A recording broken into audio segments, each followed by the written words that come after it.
मित्रांनो, तुमचे आमचे सर्वांचे नेते शाहसाहेब, ज्याने हा कार्यक्रम चांगल्या पद्धतीने घडवून आणला, ते भुतेकर साहेब, या ठिकाणी उपस्थित असलेले शिरोडकर साहेब, पाटील साहेब, आपल्या के पश्चिम विभागाचे सहाय्यक आयुक्त साहेब, घाडगे साहेब, पाटील साहेब आणि आपले इंजिनियर मित्र की जिथं कुठेही गेले तरी हसतमुख चेहऱ्याने स्वागत करणारे आपले मित्र, त्याचप्रमाणे गायकवाड साहेब, हा तेच शेवटी आपले आणि ज्याने या मुंबईचं स्वप्न काय असावं हे जे पाण्याचं काम जे केलं ते आपले प्रभू साहेब, या ठिकाणी समोर असलेले होटकर साहेब, सर्व मित्रांनो, शाह साहेबांनी जे मनात आणलं होतं आणि जे भुतेकर साहेबांनी सांगितलं की हा दिन साजरा करावा, फक्त मध्ये जे खंड जो फक्त पडला होता तो कोरोना काळामध्ये, बरोबर ना शाह साहेब? हा, माळेदे सरांचं नाव विसरलं, सॉरी. तो खंड पडला होता. पण हे करत असताना मी बघितली भुतेकर साहेबांची तळमळ. एखादा अभियंता आजारी पडला तर पहिले जाऊन जाणारे जर कोण असतील तर आमचे भुतेकर साहेब. त्यांच्यासाठी तुम्ही टाळ्या वाजवलंच पाहिजे, भुतेकर साहेबांसाठी.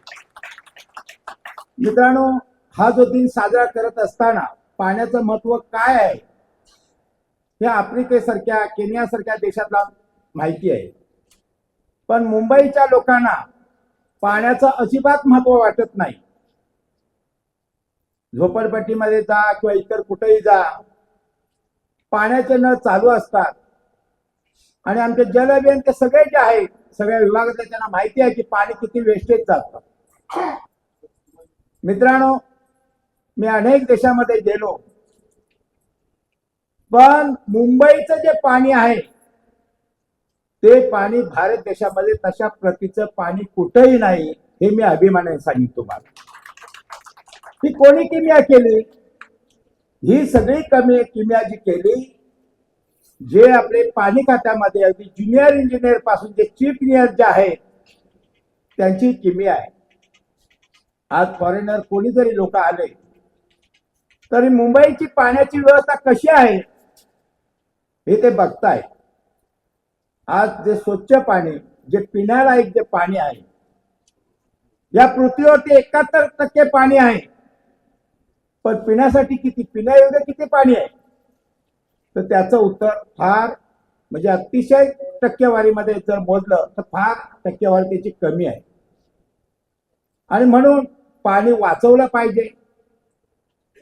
आता साहेब जे समोर आहे, नाव विसरलो, पण त्यांनी सांगितलं की मुंबईमध्ये ज्या नद्या आहेत, मिठी नदी खरोखर मिठी होती, म्हणजे खरोखर चांगली नदी होती, तर पिण्यालायक पाणी होतं. पण आज त्या मिठी नदीचं आपल्याच लोकांनी गटर करून टाकलेलं आहे. ही चांगली गोष्ट नाहीये.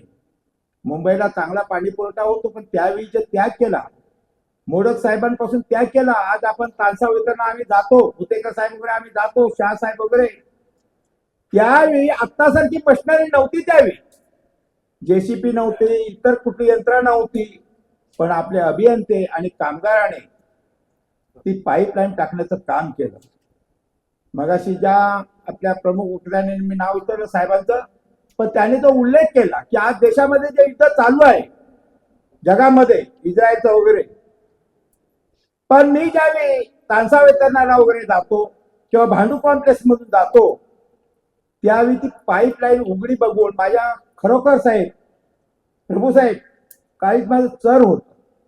त्याचं कारण असं आहे शाह साहेब, दुर्दैवाने आपल्या देशाकडे जर कोणी वाकड्या नजरेने बघण्याचं काम केलं आणि जर विचित्र काही प्रकार झाला तर मुंबईची 2-2.5 कोटीची जनता आहे, त्याला पाणी कुठून मिळेल?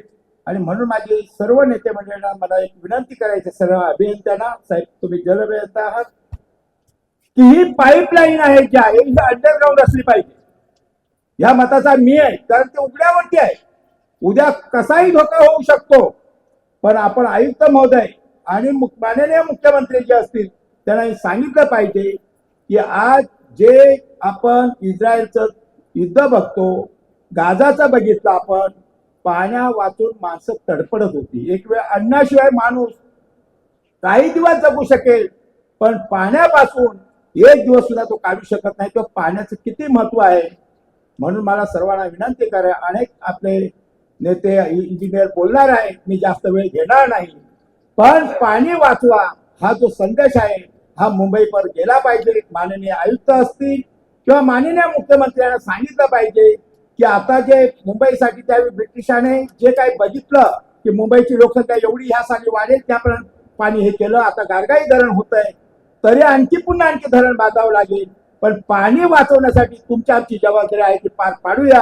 आणि मी शाह साहेब आणि भुतेकर साहेब, भुतेकर ते बघा आमचे जोशी साहेब एका कोपऱ्यामध्ये बसले, पण मान सन्मानासाठी नाही. पण भुतेकर साहेब कुठे गेले? त्यांचं एवढं मन मोठं आहे. तर काल नाशिकला ज्यावेळी मी बघितलं त्यांनी ते चेक देताना मला बरं वाटलं की भुतेकर साहेब तुमच्यासारखे आणि शाह साहेबांसारखे आम्हाला हजारो लोक या मुंबईमध्ये मिळावे एवढी इच्छा व्यक्त करून या ठिकाणी थांबतो. धन्यवाद. जय हिंद, जय महाराष्ट्र.